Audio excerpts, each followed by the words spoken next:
শত মাইল দূরে বিপদে থাকা সত্ত্বেও কুসুম নিজের বন্ধুর প্রতি দায়িত্ব কর্তব্য থেকে এক বিন্দুও পিছপা হয়নি। হ্যাঁ বন্ধুরা, ভিডিওটা লাইক দিয়ে দেখতে থাকুন। যে মুহূর্তে কিনা ঈশান এবং দেবলীনার এঙ্গেজমেন্টের পার্টি শুরু হয়ে যায় এবং সেখানে যখন দেবলীনাকে এবং ঈশানকে একসঙ্গে পার্টিতে দাঁড় করানো হয় এবং ইন্দ্রাণী গাঙ্গুলি যখন বলতে থাকে যে এই নাও ঈশান, এই রিংটা তুমি বরঞ্চ দেবলীনাকে পরিয়ে দাও।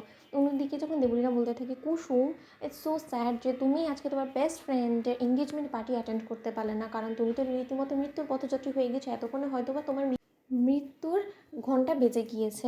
সঞ্জয় না জানি তোমার সঙ্গে কি করছে। অবশ্য সঞ্জয় তো বলেছে যে তোমার আগে ও শ্লীলতাহানি করার চেষ্টা করবে, তোমাকে এমন পর্যায়ে নিয়ে চলে যাবে যে তুমি যদি প্রাণে অল্পের জন্য বেঁচে যাও তাও যদি তুমি কারো কাছে এই মুখ আর না দেখাতে পারো, রীতিমতো তোমাকে দেখে সকলে থুতু ফেলবে, ঘেন্না করবে তোমাকে দেখে। এবং তোমার বাবা তো রীতিমতো তোমাকে এই রকম অবস্থায় দেখা মাত্র এই শোক সহ্য করতে না পেরে তোমার বাবা তোমাকে ছেড়ে এই পৃথিবী থেকে সর্বপ্রথমে বিদায় নিয়ে নেবে। আমরা তো সেই অপেক্ষায় রয়েছি, এক ঢিলে তোমার গোটা পরিবারটা একবারে শেষ হয়ে যাবে। অন্যদিকে যখন এই কথা বলা মাত্রই যখন আয়ুষ বলতে থাকে যে আমি কেন কোনোভাবেই মন বসাতে পারছি না, কেন আমার বারবার করে মনে হচ্ছে যে একবার যদি কুসুমের সঙ্গে আমার একটু কথা হতো যে ও ঠিকভাবে কুলদেবীর মন্দিরে পৌঁছেছে তাহলে হয়তো কোনো মতে আমি নিজের মনকে শান্ত করতে পারতাম। অন্যদিকে যখন সেখানে রাত চলে আসে এবং এসে বলতে থাকে কী ব্যাপার আয়ুষ, সকাল থেকে আমি লক্ষ্য করছি তোমাকে দেখে বড্ড বেশি অস্থির বলে মনে হচ্ছে। অন্যদিকে আয়ুষ বলতে থাকে যে বাবা, আমি কোনোভাবেই কুসুমের সঙ্গে যোগাযোগ করতে পারছি না, কেন জানি না আমার মনে হচ্ছে যে আজকে সঞ্জয়ের সঙ্গে কুসুমকে এতটা দূরে পাঠানোর ডিসিশনটা শঙ্কর কাকার মোটেও ঠিক হয়নি, কারণ কুসুম যাওয়ার পথেও যথেষ্ট পরিমাণে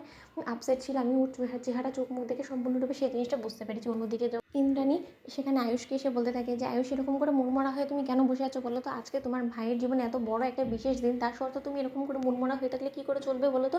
এতগুলো গেস্ট আত্মীয় স্বজন সকলে এসেছে, তাদেরকে তো অ্যাটেন্ড করতে হবে তোমার, তাই না?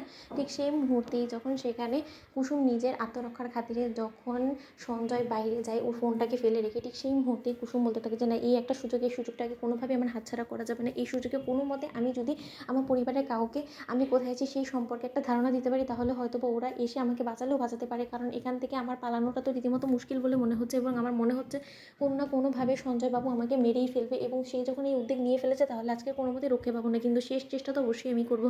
এত সহজে আমি কোনোভাবেই হাল ছেড়ে দেবো না। সঞ্জয়বাবু যখন নিজের ফোনটা ফেলে রেখে গিয়েছে তাহলে এটা দিয়ে আমাকে যে করেই হোক না কেন আমাকে ও বাড়িতে একবার ফোন করতেই হবে। অন্যদিকে যখন অবশেষে সঞ্জয় সেই ফোন দিয়ে আয়ুষকে ফোন করে কুসুম বলতে থাকে যে হ্যালো আয়ুষবাবু, আপনি আমার কথা শুনতে পাচ্ছেন? ঠিক সেই মুহূর্তে আয়ুষ বলতে থাকে যে কুসুম, তুমি কোথায় আছো বলো তো? এখনো পর্যন্ত তুমি ফিরলে না কেন বলো তো? আর তোমাকে আমি ফোনে কেন পাচ্ছি না বলো তো? সেই কখন থেকে তোমার ফোনের অপেক্ষায় করছি আমি।